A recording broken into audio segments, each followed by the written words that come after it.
Pernah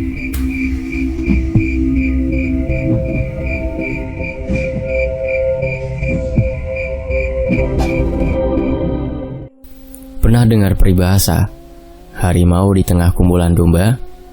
Dan saat serigala datang, harimau itu ikut lari ketakutan. Kata Utari, sorot matanya memperhatikan geriku yang masih tak paham dengan perkataannya. "Apa maksudnya, Mbak?" tanyaku kemudian. "Kau memiliki terah ramlan yang mengalir di darahmu, salah satu keluarga yang paling disegani. Tetapi karena kau sendiri tidak tahu siapa dirimu, kau ikut lari ketika seekor serigala datang," jawab Utari. Aku bingung harus menjawab apa. Lagi pula saat ini yang kupikirkan bukanlah siapa diriku, melainkan ketenangan temanku yang telah menjadi korban pesugihan Pak Anam. Bulan perlahan mulai memerah. Aku menatap mata Utari sebelum ia mengangguk pelan. Pertanda inilah saatnya aku bergegas mengambil kendi yang dimaksud Utari. Kulangkahkan kaki berlari cepat menuju gerbang pintu kayu dengan pagar tinggi pembatas jalan dan halaman rumah. Sebelum aku sampai di pintu tebal dari kayu yang melekat di pagar, pintu itu sudah terbuka pelan. Segera aku masuki pintu penghubung jalan dan halaman depan rumah. Banyak sekali patung aneh dari kayu dengan berbagai macam ukuran, dan kesemuanya memiliki warna hitam pekat. Kursi duduk yang mengelilingi mejanya pun sangat aneh menurutku, karena berbentuk antik seperti kursi kuno. Dek. Mataku terbelalak ketika sadar salah satu patung perempuan yang mengenakan topeng mengeluarkan air mata darah dari celah mata topeng. Darah itu terus menetes ke lantai. Krek. Suara gagang pintu berputar ke bawah. Dengan pintu rumah yang mulai terbuka pelan, lututku mulai lemas. Hawa dingin serta suara burung perkutut dalam sangkar yang ditaruh pada pengait tembok saling bersaut-sautan, menambah suasana semakin mencekam. Berkali-kali angin berhembus pelan menerpa tubuh yang berbalut jaket jeans kesayanganku. Tak ingin menyia-nyiakan waktu lagi, aku bergegas memasuki rumah joglo ini. Pandanganku langsung mengarah pada lukisan besar di ruang tamu rumah ini. Lukisan seorang nenek yang sedang duduk menyilangkan kakinya, dengan banyak gadis remaja memakai baju putih berjajar di belakang si nenek. Yang aneh adalah si nenek yang duduk di kursi paling depan sedang tersenyum, sedangkan para gadis di belakangnya nampak tertekan dengan wajah sedih. Salah satu di antara gadis dalam lukisan ada yang sedang menangis dengan leher dililit rantai. Krek. Salah satu lukisan di dinding kayu sebelah kiri yang tak kalah menyeramkan tiba-tiba bergerak, hampir jatuh. Jantungku kembali serasa berhenti, karena wajah dalam bingkai lukisan itu adalah nenek tua yang kami temui di bangunan tua malam itu. Makin kaget lagi saat wajah dalam lukisan itu tersenyum aneh, seakan-akan sedang menanti kedatanganku. Nafasku terheran kala mendengar suara langkah kaki di luar rumah. Suara langkah kaki yang terus berjalan memutari rumah. Tak, tak. Lampu yang menerangi ruangan nyala redup. Seiring bunyi tongkat yang dipukulkan ke dinding kayu rumah ini. Tuk, tuk. Kemudian ia seperti memukulkan ujung tongkatnya di lantai depan yang terbuat dari marmer. Wanita tua berbadan bungkuk itu sedang berdiri di luar pintu rumah ini. Aku merasakan saat ini kami sedang saling berhadapan dengan pintu tertutup yang menghalangi pandanganku pada nenek itu. Bedanya, dia leluasa memperhatikanku dari luar rumah, sedangkan aku berdiri gemetaran karena ketakutan. Biar. Dengan langkah pelan aku melangkah mundur sebelum kakiku menyenggol vas bunga sebesar di samping pilar tengah yang membuatku terkejut. Kututup mulutku rapat-rapat agar jeritan ketakutanku tak keluar. Prak-prak. Kembali aku terkejut karena kaget saat suara gedoran keras dari salah satu pintu kamar. Lalu suara tawa terkikih muncul dari dalam kamar tersebut yang tertutup rapat oleh pintu. Kresak. Kali ini mataku menatap ke langit-langit rumah, di mana suara keras itu berasal. Meski mataku terus tertuju ke atas, mencari apa penyebab timbulnya suara tersebut, namun sama sekali tak kujumpai sesuatu di atas sana. Hawa di dalam rumah ini semakin membuat lemas seluruh tubuhku. Semakin lama rasa takut menjalari seluruh tubuh. Tubuhku ambruk ke lantai. Kakiku tak kuasa menopang berat badanku. Kupejamkan erat mataku. Berkali-kali kusebut nama Tuhanku, meminta pertolongan atas kuasanya, agar hati ini kuat menekan rasa takutku. Tubuhku seperti dibebani beban berat, membuatku semakin melemas. Sekilas terlihat bayangan pintu yang dimaksud Utari saat kupejamkan mataku. Kupaksakan tubuhku berdiri dengan merangkak pelan, memegang erat pilar kayu yang menyangga atap rumah ini. Ya Allah, kusebut kesekian kalinya asma Allah meski sulit, meski terasa berat. Dengan susah payah aku mencoba berdiri. Pintu coklat tua yang kulihat tadi berada di ujung ruang tengah. Kakiku terasa berat untuk melangkah. Pandanganku terasa kembali kabur saat jemari tengahku menyentuh lubang hidung. Untuk kesekian kalinya, aku mimisan. Kulangkahkan pelan kakiku meski berat. Teringat waktuku hanya sebentar di sini. Kudorong keras pintu dengan badan mulai limbung. Darah semakin banyak keluar dari hidungku saat terus kucoba memaksa tubuhku. Pengap. Pintu terbuka cepat-cepat. Kumasuki kamar pengap ini. Yang kucari hanya ranjang tidur di kamar ini. Lututku bertumpu pada lantai. Kudoyongkan badanku ke bawah mencari kendi yang dimaksud Utari. Tanganku mencoba meraih kendi di bawah kolong tempat tidur. Dengan cepat kutarik saat jemariku meraihnya. Kupegang erat kendi yang dibungkus kain merah seperti tempat abu dupa di depanku saat ini. Pelan kuangkat sedikit tinggi, lalu kuempaskan keras ke bawah hingga terpecah berserakan dengan abu menodai jaket dan celanaku. Hening. Mataku terpejam. Aku masih duduk bersimpu di lantai kamar. Bayangan Eva muncul di hadapanku saat ini. Eva memeluk erat tubuhku. Perasaan haru bercampur sedih saat melihat ia tersenyum bangga kepadaku. Begitu dalam tatapan matanya saat memandangku. Tak ada lagi canda tawa di antara kita. Tak ada lagi cerita yang kusampaikan padanya saat aku dalam masalah. Tak ada lagi nyanyian merdunya. Tangisku pecah. Aku sadar. Aku telah kehilangan seorang sahabat yang membelaku di saat semua orang menjauhi diriku. Fa, pekiku. Air mataku terus berlinang. Hatiku tak terasa melepas kepergiannya. Meski samar sangat terasa genggaman tangan hangatnya. Ia berusaha mengusap air mata di pipiku. Bayangan para gadis bermunculan keluar. Senyuman mereka ke arahku seakan mengucapkan tanda terima kasih. Mbak Santi melambaikan tangan padaku dengan senyuman simpulnya. Ajeng nampak bangga dengan usahaku seperti dulu. Saat bermain petak umpet, ia selalu mengacungkan jempolnya padaku saat aku bersembunyi di dalam rumah. Selamat jalan, ucapku lirih melepas kepergian mereka. Eva berdiri, ia kembali tersenyum padaku, meninggalkan semua kenangan kita. Selamat jalan, Pak. Kembali suaraku mengiringi kepergiannya, seorang sahabat terbaik dalam hidupku. Aku tersentak saat sebuah tangan menyisakan tulang dan kulit mencekikku dari belakang. Kuku panjangnya terasa tajam saat menyentuh kulit leherku. Tubuhku terasa terangkat. Pandanganku mulai kabur. Sekilas kulihat dari celah jendela, bulan sudah kembali memutih. Sakit. Sangat sakit sekali yang kurasakan saat ini. Nafasku terasa berhenti di tenggorokan. Lalu tubuhku terasa ringan. Rasa sakit yang amat terasa begitu sakit yang kurasakan tadi tiba-tiba menghilang. Saat cengkraman tangan dengan kuku panjang di leherku terlepas, makhluk tua itu terhempas keras ke kiri. Ketika seseorang gadis jelita memasuki kamar ini, sorot mata tajamnya mengisyaratkan kebencian ketika melihat tubuh Nyai Rukmi. Cih, kau cepat bangun. Aku benci melihat orang lemah sepertimu, ucap gadis yang saat ini telah berdiri di sampingku yang tengah terkapar kehabisan tenaga. Siapa lagi? Siapa lagi gadis yang datang saat ini? Pandanganku mulai redup. Sebelum mataku benar-benar terpejam, masih ku dengar ia berkata, "Aku Disa Anindya Malik Ramlan." Lalu, semua terasa gelap. Sementara itu, di rumah kediaman Baharjo. Rumah utama kediaman Baharjo bersama ketiga istrinya. Melisa terikat di sebuah kamar gelap kediaman rumah Baharjo. Darah merembes dari ujung bibirnya, serta kedua pipinya lebam akibat tamparan dukun tua bernama Harjo tersebut. Baharjo terpikat oleh kecantikan gadis asal kota Malang yang kini ia sekap dalam kamar. Baharjo berniat menjadikan Melisa istri keempatnya.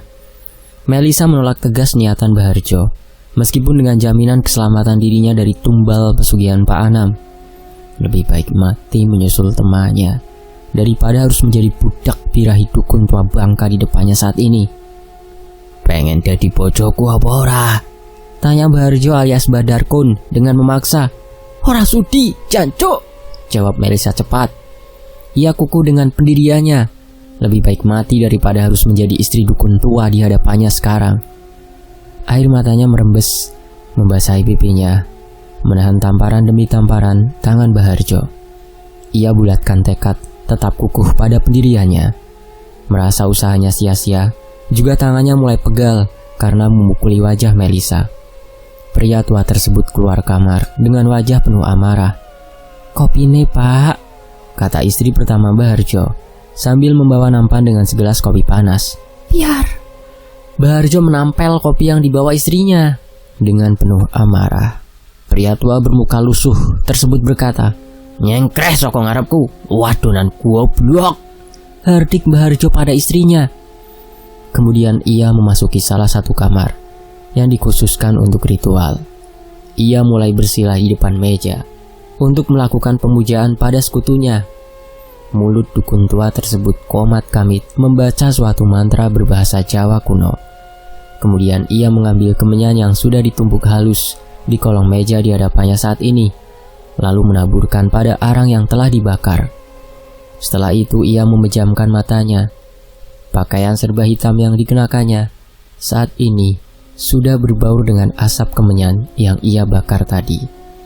Baharjo tak bisa konsentrasi. Pikirannya mulai kacau. Terus terbayang wajah cantik Melisa di pikirannya. Segera ia berdiri, tak melanjutkan ritualnya lagi, lalu bergegas keluar kamar kembali, menuju kamar di mana saat ini Melisa yang sedang disekap Baharjo mengunci pintu kamar. Matanya terus menatap wajah Melisa yang ia ikat di kursi.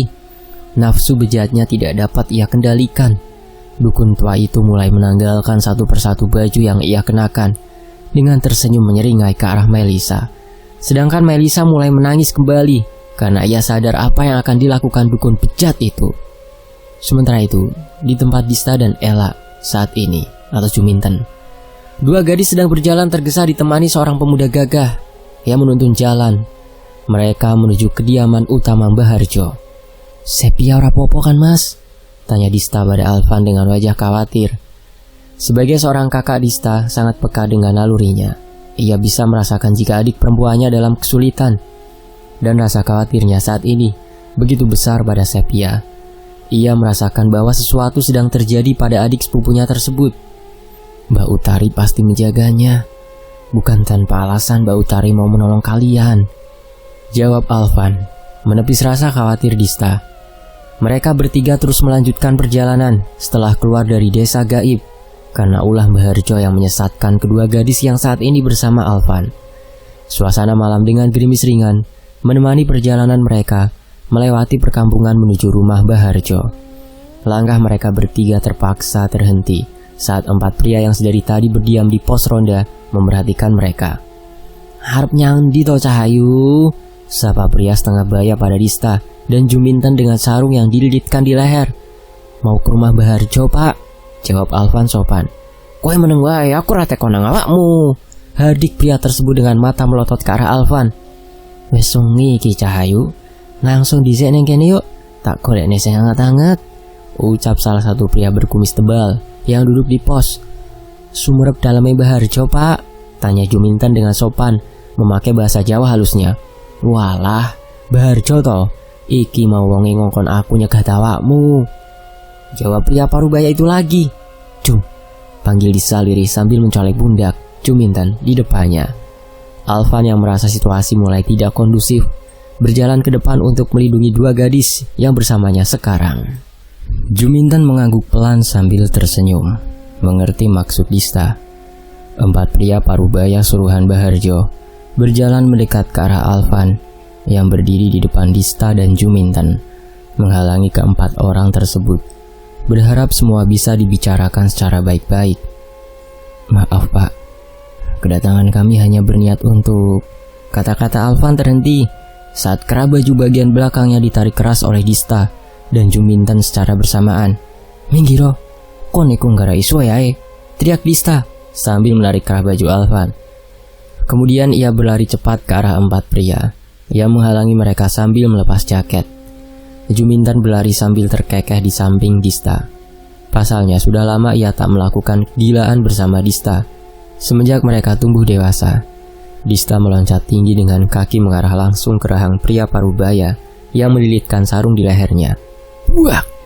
Tendangan atlet taekwondo yang sampai sekarang masih aktif dalam organisasinya mendarat tepat di rahang pria tersebut, mengakibatkan beberapa gigi lepas dari gusinya sebelum pria itu ambruk ke tanah tak sadarkan diri. Mengetahui temannya tumbang hanya dengan sekali tendangan, ketiga pria parubaya lainnya terkejut tak percaya. Sebelum mereka bertiga bersiap melakukan pukulan balasan, Juminten sudah menendang keras pria berkumis lebat tepat di arah kemaluannya. Pria itu langsung roboh, tersungkur di tanah karena rasa ngilu bercampur sakit yang teramat sangat di bagian vitalnya. Terlalu cepat dan mudah bagi Dista untuk menumbangkan orang suruhan Baharjo. Dua rekan pria yang sudah tumbang, yang kini masih berdiri kaku karena kaget tak percaya, kini sudah ambruk menyusul rekannya. "Waduh," ucap Alvan diri karena tak menyangka dua gadis yang seharusnya ia jaga malah balik menjaganya dari 4 pria yang tadinya berniat mencegatnya. "Ayo mas, kesuwen, perasaanku ora enak iki. Pokok enek sampai adikku kena apa-apa, awakmu tak idek neng kene," ucap Dista sinis sambil memungut jaket yang tadi ia lempar. "Jum, wes, kok niku lapo sih?" kata Dista pada Juminten yang memandangi pria sedang tak sadarkan diri karena mereka berdua. "Sek, aku kurang puas," sahut Juminten dengan kaki terus menginjak-injak tubuh 4 pria yang tak sadarkan diri. "Kok niku gendeng ta?" tanya Dista yang heran dengan tingkah Juminten. "Ancene kire sampai mangkeli aku," sahut Juminten setelah menendang keras perut pria berkumis lebat, melampiaskan semua emosinya. "Wes, saya undang cuk, kon niku tambah ngarai suwe ae," umpat Dista agak kesal. "Sek tah, wong iki ancene jancuk, kudu diidek sek ben kapok. Macem-macem karo awake dhewe," jawab Juminten sibuk dengan menendangi 4 orang tersebut secara bergantian. "Yo ayo cuk, tak tolongi," sahut Dista mulai ikutan menendangi tubuh 4 yang tak sadarkan diri. Alvan tercekat melihat kelakuan kedua gadis yang menendangi 4 orang dengan penuh emosi. Terbesit di pikirannya kalau kedua gadis yang saat ini lebih mengerikan daripada rumah keluarga Wardana tempatnya bekerja. Dista, Juminten serta Alvan sudah berdiri di depan pintu rumah Baharjo. "Brak!" Dista menendang keras pintu yang tertutup rapat dari dalam, mengakibatkan pintu rusak. Juminten bergegas memasuki rumah Baharjo. Ia pukulkan bambu di tangannya ke meja kaca di ruang tamu rumah Baharjo, seraya berteriak, "Weh, wong tuwek laknat, metu!" teriak Juminten keras. Sedangkan di dalam kamar Baharjo terkejut mendengar pintu yang didobrak paksa beserta suara kaca pecah. Baju yang baru saja ia lepas kini ia kenakan kembali. Dista yang mengetahui rumah sedang sepi bergegas mencari ke segala kamar, disusul Juminten dan Alvan yang juga ikut berpencar ke seluruh rumah mencari Baharjo berada. Dista mendobrak pintu kamar dengan keras. Setelah ia mengawasi orang dalam kamar tersebut hanya ada istri pertama Baharjo yang menggendong anaknya yang masih bayi dengan ketakutan kala melihat Dista. "Buah!" Sorot mata Dista memandang keji istri pertama Baharjo. Sebelum Dista melangkah, suara pukulan mengalihkan pandangannya ke arah sumber suara. Dista berbalik. Ia berlari ke arah Alvan yang terjengkang karena pukulan Baharjo. Tanpa basa-basi, Dista menyerang Baharjo. Pria tua yang hanya mengenakan celana kain seperti sarung berwarna hitam yang sengaja dililitkan karena baru saja ia lepaskan tanpa mengenakan baju, kini terjengkang ke belakang akibat tendangan Dista yang mengenai dadanya. Juminten yang tiba-tiba muncul memukuli Baharjo membabi buta dengan bambu yang ia anggap seperti jimat. Mulut meracau tak karuan. "Wong jancuk, dukun picek," hingga Baharjo merangkak kepalanya penuh darah yang mulai mengalir membasahi wajah tua lusuhnya. Dista memasuki kamar. Tangannya mulai melepas tali yang mengikat tangan dan kaki Melisa. Melisa memeluk Dista erat. Tangisan kerasnya menandakan kelegaan hatinya atas kedatangan Dista dan Juminten yang menolong di saat yang tepat. Hampir saja Mbah Harjo memperkosa dirinya. Dista menenangkan Melisa yang sedang ketakutan. Di luar, Juminten memukuli Mbah Harjo tanpa henti, hingga tubuh pria tua itu diam tak bergerak. Juminten menyeka keringat di keningnya. Ia berhenti karena merasa capek sendiri. "Wong tuwe asu!" umpat Juminten dengan kekesalannya. Dista memapah keluar tubuh lemas Melisa.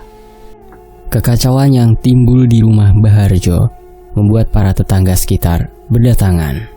Alvan mulai menceritakan perihal yang terjadi saat ini. Juminten yang kelelahan masih menyempatkan menendang tubuh Mbah Harjo sebelum ia membantu Dista memapah Melisa. Suasana menjadi semakin riuh karena banyak warga terus berdatangan ke rumah Mbah Harjo. Dista mulai menghubungi keluarga di Malang, menjelaskan kronologi kejadian yang mereka alami. Berkali-kali, Juminten menghubungi Sepia. Ia nampak cemas dengan kabar dari satu orang temannya yang belum diketahui. Penduduk Gera mengetahui kelakuan Mbah Harjo. Mereka mengikat tubuh pria tua tersebut pada tiang rumah. Esok hari, sekitar jam 10 pagi, para keluarga dari Malang sudah sampai di tempat Dista dan Juminten berada. "Ya opo senduk?" ucap Bu Eni, ibu kandung dari Sepia. Ia histeris ketika mengetahui anak gadis satu-satunya tak ada kabar. Kedua orang tua Ajeng, Bu Ririn, sampai pingsan ketika anak gadisnya dinyatakan meninggal. Lalu keluarga Eva meratapi kepergian anak gadisnya. Mereka tak percaya Eva sudah tiada. Melisa mulai menceritakan pelariannya bersama Ajeng semalam. Malam saat mereka berdua berlari, Melisa berlari mengikuti Ajeng. Mereka sama-sama panik dengan pocongan yang tiba-tiba jatuh dari atas. Kedua gadis berlari di tengah gelapnya hutan berselimut kabut pekat. Kaki mereka yang lelah harus dipaksa untuk berlari. Hingga akhirnya Melisa terjatuh karena kakinya tersandung akar pohon. Senter yang ia genggam terlempar. Melisa terkejut karena kakinya ditarik dari belakang. Ia meronta saat sebuah tangan mencengkeram erat kakinya. Mulutnya ingin berteriak, tapi suaranya tak keluar. Perlahan tubuhnya diseret ke belakang. Meski ia meronta keras, tangan seseorang tak terlihat jelas karena gelapnya malam semakin erat mencengkeram pergelangan kakinya. Ajeng yang menyadari Melisa tak bersamanya berbalik, matanya terbelalak kaget saat Melisa ditarik dari belakang oleh seseorang. Langkah kakinya yang semula gemetaran menahan ketakutan yang menjalari tubuhnya. Kini ia paksakan berlari menolong temannya. Ia kepalkan erat tangannya, memukul ke arah sosok pria yang tak jelas wujudnya di kegelapan malam. Buak! Pukulan Ajeng tepat sasaran.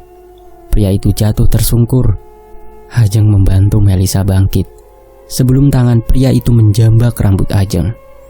"Mel, melayun dhisik!" ujar Ajeng setengah berteriak. Melisa diam sesaat, hatinya bimbang antara lari atau melawan balik. Melisa melemparkan tasnya ke arah pria yang menjambak Ajeng. Sebelum Melisa sempat melawan balik, Ajeng mendorongnya keras, menyuruhnya berlari. "Dang layu!" seru Ajeng keras. Ajeng melawan balik pria yang kini sudah bergulung-gulung di tanah bersamanya. Sementara Melisa dengan berat hati berlari menuruti permintaan Ajeng. Ia sempat menoleh ke belakang, jauh dalam benaknya ia ingin melawan orang tersebut bersama Ajeng. Jatuh bangun Melisa berlari dalam hutan, tanpa penerangan cahaya, tanpa tahu arah dan tujuan. Kaki yang telah lelah ia paksa terus berlari, dan berkali-kali ia jatuh tersandung akar pohon. Hingga kesekian kalinya ia terjatuh. Pandangannya menatap seorang wanita dengan gaun putih yang berdiri di depannya. Melisa terkejut. Ia tak percaya dengan seseorang yang kini berdiri di depannya. "Mbak Santi," lirih Melisa. Air matanya mulai berlinang, memikirkan nasibnya saat ini. Sosok perempuan yang setiap malam datang mengetuk pintu setiap rumah. Saat malam datang, kini berdiri di depannya. "Liwat kono Mel," kata Mbak Santi. Tangannya menunjukkan arah pada Melisa. Wajahnya begitu teduh, senyumannya menghiasi bibir tipis gadis yang dulu pernah saling bergurau dengannya. Senyuman Mbak Santi padanya seperti menambah kekuatan untuk Melisa. Ia bergegas berlari ke arah yang ditunjukkan Mbak Santi padanya. "Mbak, suwun."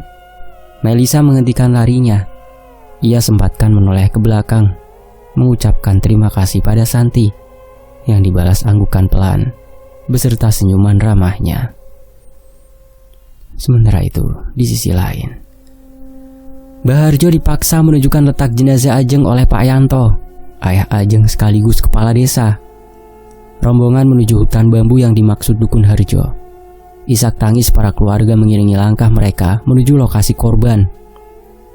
Juminten mencari-cari Dista dan Alvan yang tiba-tiba menghilang. Ia nampak heran dengan hutan bambu sangat berbeda dengan pertama kali mereka datang. Panggilan Maten, ibunya tak ia hiraukan. Pikirannya jauh menerawang waktu pertama kali datang. Berarti selama ini dugaannya benar. Waktu pertama kali masuk ke desa, mereka sudah memasuki alam lain. Di tempat lain, Dista mengutuk Alvan dengan makian kasarnya. Ia tak sabar dengan kabar adik sepupunya saat ini. Dengan terpaksa, karena Dista terus menekan Alfa, ia mengantar Dista ke tempat Utari saat ini. "Pokoknya, nek sampai adekku hilang, awas ae," ujar Dista di sela perjalanan mereka berdua ke tempat Utari berada. Alvan yang mendengar peringatan Dista sedikit bergidik. Ingatannya kembali berputar mengingat kelakuan barbar Dista pada Mbah Harjo dan 4 centengnya semalam. "Sabar toh Mbak, ojo emosi ae," jawab Alvan menenangkan Dista agar tak emosi. Telinga Alvan terasa panas akibat Dista terus mengumpatnya dengan makian kata kotornya. Utari sedang duduk bersantai di sebuah warung makan. Ia tahu Alvan akan datang menemuinya. Ia tidak menyadari jika Dista ikut bersama Alvan. Mbak, Neng dia adikku," serta Dista yang sempat berlari memasuki warung ketika melihatnya. "Sabar toh Mbak, duduk dulu, kita bicara baik-baik," ucap Alvan pelan. Utari menghela nafas panjang kemudian tersenyum tenang ke arah Dista. Utari menenangkan Dista yang tersulut emosi karena tak mendapati adiknya bersama Utari. Setelah Dista agak tenang, Alvan memesan beberapa minuman dan makanan. Utari mulai menceritakan kejadian yang dialaminya ketika bersama Sepia. Sementara itu, tamu tak diundang. Utari berdiri mengawasi dari luar rumah kedua Mbah Harjo. Ia pusatkan konsentrasinya menahan kekuatan gaib dari Nyai Rukmi. Wujud bungkuk nenek tua mengenakan baju adat Jawa tersebut tersenyum menyeringai ke arahnya. Sementara Sepia sudah memasuki rumah mencari kendi tumbal pesugihan yang mengurung jiwa para tumbal. Suasana menjadi senyap.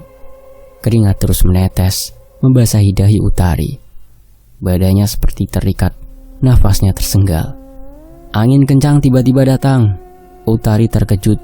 Matanya menatap seorang gadis sedang berjalan santai di depannya. "Trasuyono?" ucap Utari lirih. Utari tak percaya dengan kedatangan anak angkat kelima Trasuryono yang tiba-tiba muncul. Banyak pertanyaan di benaknya. Bagaimana mungkin salah satu orang terpenting sepertinya berada di sini? Gadis yang memakai jaket merah panjang bernama Disa Anindya Malik Ramlan tersebut menghentikan langkahnya. Ia menoleh ke arah Utari. Darah mengalir pelan, membasahi kening Utari. Tubuhnya tak bisa digerakkan. Disa memandang Utari dengan sorot mata merendahkan lawanya. Lesung di kedua pipinya muncul saat senyuman dingin Disa ke arahnya membuat darah yang keluar dari ubun-ubunnya semakin deras mengalir. "Kau sudah terlalu jauh membawanya," ucap Disa lirih. Sorot mata tajamnya memaksa Utari untuk bertekuk lutut di depannya. Meski Utari mencoba menahan, akhirnya ia harus tumbang tergeletak di tanah, tak sadarkan diri. Disa berjalan pelan, memasuki rumah tua milik Mbah Harjo. Rumah yang sengaja tak dihuni, hanya digunakan untuk ritual di saat tertentu. Suara jeritan serta tangisan dari para korban tumbal terngiang di telinganya. Disa tahu di mana Sepia saat ini berada. Sosok buruk rupa Nyi Rukmi sedang mencekik leher Sepia dari belakang. Napas Sepia tertahan karena cengkraman tangan tua makhluk tersebut. Bau busuk yang berasal dari badan Nyi Rukmi tercium menyengat. Tubuh ringkih wanita tua dengan badan terus meneteskan darah berbau busuk dari lehernya kini terlempar ke samping setelah sebuah dorongan kuat dari kekuatan gaib yang Disa keluarkan. Disa berdiri angkuh, bersandar di tembok kamar. Sementara Sepia lemas. Sebelum ia tak sadarkan diri, Disa masih sempat mencelanya dengan sebutan orang lemah, lalu menyebutkan namanya. Disa berjongkok di samping Sepia yang tidur di lantai, sedangkan Nyi Rukmi terkekeh keras. "Minggat," kata Disa tegas. Sorot matanya mengisyaratkan kebencian pada makhluk tua tersebut. Lalu, lantai rumah bergetar hebat. Marmer yang semula ditata rapi kini mulai retak. Debu mulai berjatuhan dari atas. Guncangan dahsyat terjadi malam itu. Sosok makhluk dengan badan penuh api merah menyala mencengkeram tubuh Nyi Rukmi saat ini. "Minggat opo tak sampurna no," ucap Disa dingin. Tangan kirinya mengelus pelan kepala Sepia di bawahnya.